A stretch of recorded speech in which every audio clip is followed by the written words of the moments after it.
Morning. Good morning, Maximize Your Zone community. How are you guys today? This lovely Monday morning. Are y'all ready to set y'all goals on fire this week and maximize opportunities and everything in between? I'll keep this morning motivation to maximize short and sweet because we all have a lot of things to do today. As I said, it is Monday. Be thankful that you did wake up to see another Monday, to even say, oh, it's Monday again. Some people, there are a lot of people that that were in my Facebook timeline, and a lot of people I know offline that suffered losses in their families this weekend. A lot of people didn't wake up this morning. A lot of people didn't wake up over the weekend. So I'm just really thankful that I was able to wake up. My kids were able to wake up.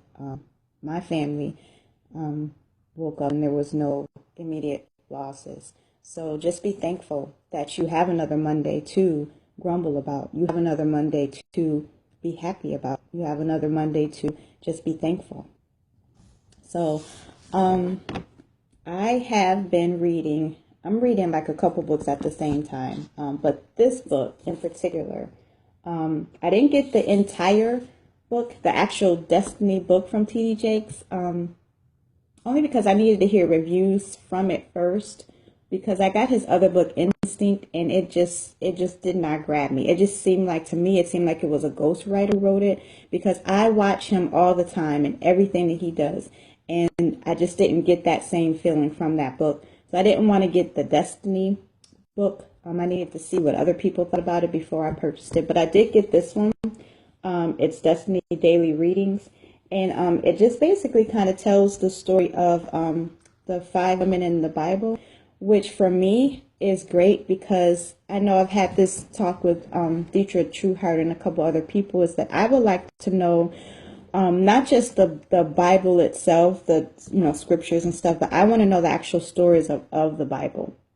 So I've been on the hunt for finding a book such as that can not just be the Bible, but talk about the story of the Bible, so I can read it and I can share it with my kids and so on and so forth. So this one is really good because it talks about the 5 women.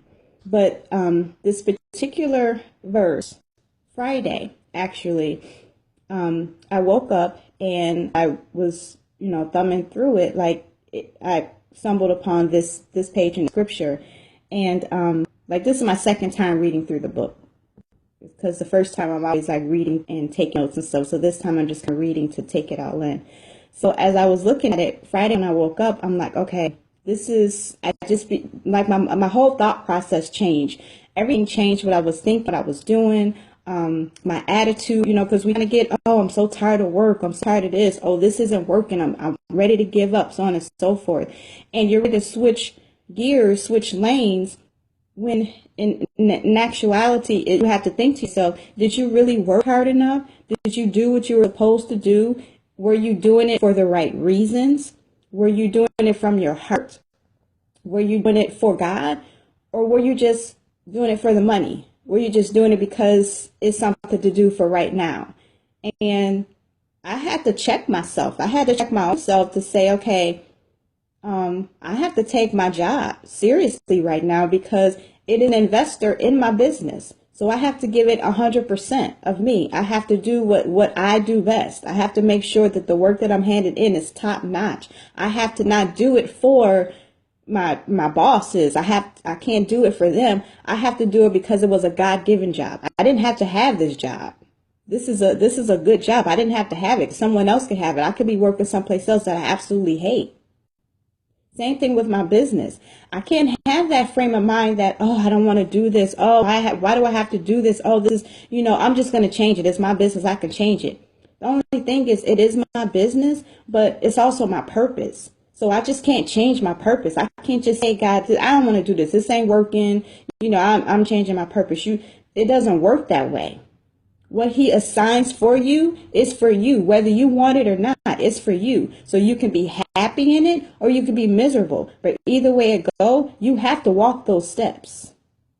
So when I came across this, it just clicked for me. And I've been meditating and thinking and praying on it since Friday morning, and I can't shake it. So I'm going to share with you today.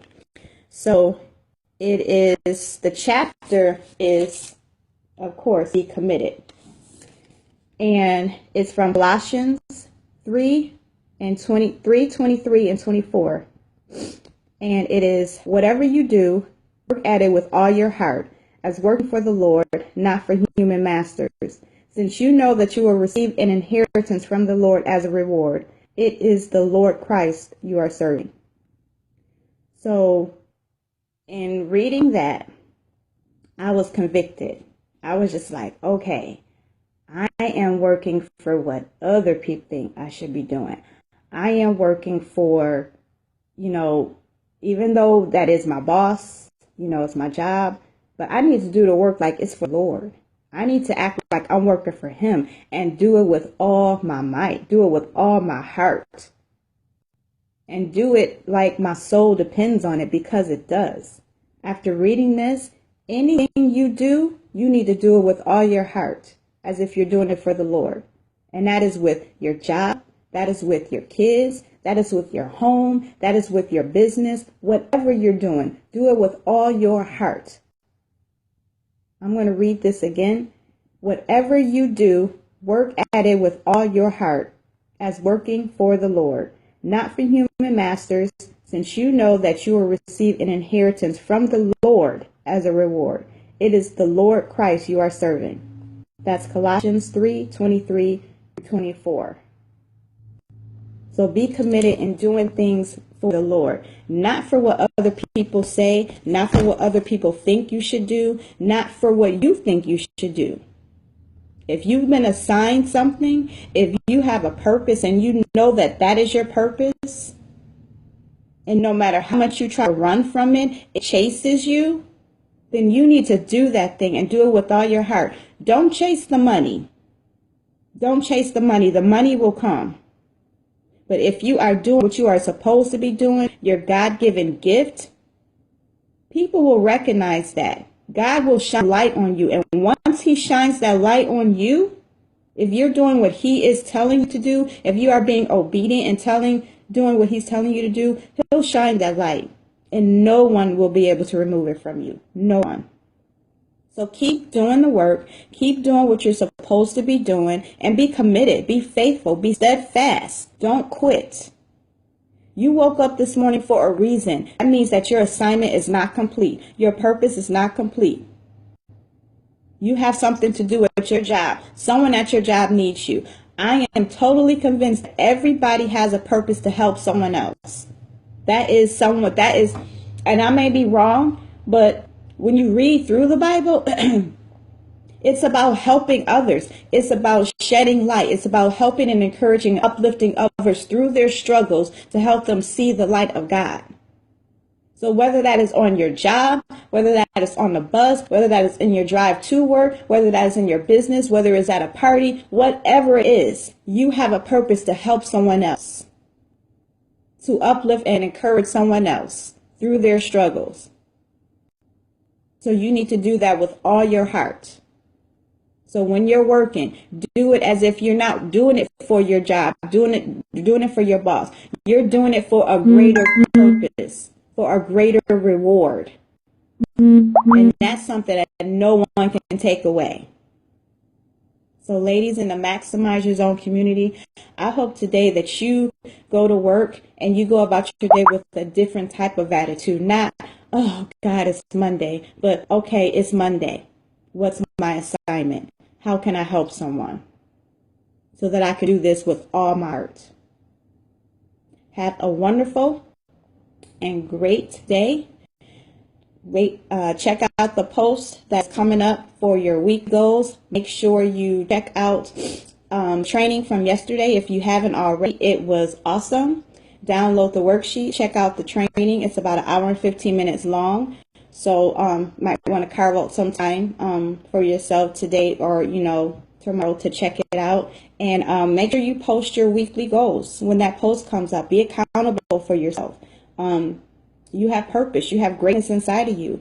If you're in the Buffalo area, get your ticket for the event. Get your ticket for the Maximize event. That is going to be awesome, amazing. That is going to be off the chain. Because it's like he's steadily giving me stuff to give to you. And I'm releasing it. But I know for this event, he's going to give me so much to give you. Because there's so much in me that it's not all for me. It is not all for me. So I have to release it. And I know that there's so much in there with you guys as well. I know there's so much. You're just holding on to it. Fear, rejection, you're afraid. But it's time to stop being afraid. Do it scared. Do it with pee running down your leg. Do it scared. And keep it moving. Maximize. Maximize your purpose. I just told you, most of the time your purpose is to help someone else. And any time someone is operating in their purpose, it's helping someone else. When you make observations and research and look at everybody that's doing things that's awesome. Oprah, Ayanla, Steve Jobs. I mean, look at it that way. They're helping other people. They're helping people live their lives to the maximum ability. They're helping. So maximize that purpose. Maximize your passion. Share it with the world. So what if people don't get it? So what if people don't care? So what? You have an audience that does. You have an audience that needs you. You have an audience that says, I want to hear what you have to say. I relate to you. I connect with you. I have that same passion, but I've been scared to release it. Share it with the world. And maximize your potential. You have so much greatness inside of you. We all do. But we sit on it and we settle. We settle for what we know is not our greatness. We settle because we're afraid. Stop settling. If you ordered a steak at, sorry for everyone who's not who's a vegetarian, but what if you ordered a steak and you said you wanted it medium well, and they brought it back to you rare? You would be upset. You would be upset. And you would be like, no, send that back. That's not what I asked for. That's the same thing with your potential. You're settling for something that you didn't ask for. You're settling for something that you don't want. Stop settling. Your potential is so much greater than you're giving yourself credit for. You could be so much better. You could be so much greater if you allowed yourself to be. I know it because I've been there. I would sit in a desk in customer service and I'd be like, I know I'm better than this. Not saying that, customer service is a bad thing, but I had so much more inside of me. I had easy to pick up on, easy to learn stuff. I know I can do better, but I was afraid to try because people said, you're a woman, you're black, you can't apply for that job. And I believed it. But once I got out of my own way, out of my own thoughts, and started moving up that ladder, I became more confident in who I was, my abilities. So no one can tell me, oh, you can't do that type of job, because I could do any job I set my mind to. And so can you. You just have to get out of your own way. Be committed, be steadfast. Whatever you do it for the Lord. Do it with all your heart. Colossians 3:23 and 24. Go back and read that and meditate on that. Read that. Like I said, I've been thinking about that all weekend. Playtime's over. It's time to go hard. Do your best at everything, and He will reward you. He will shine His light, and no one will be able to take that away. So, I'm signing out. Hopefully you'll catch the replay. I don't think anyone is on, but hopefully you'll catch the replay and you will get this message, you'll receive it, and you will be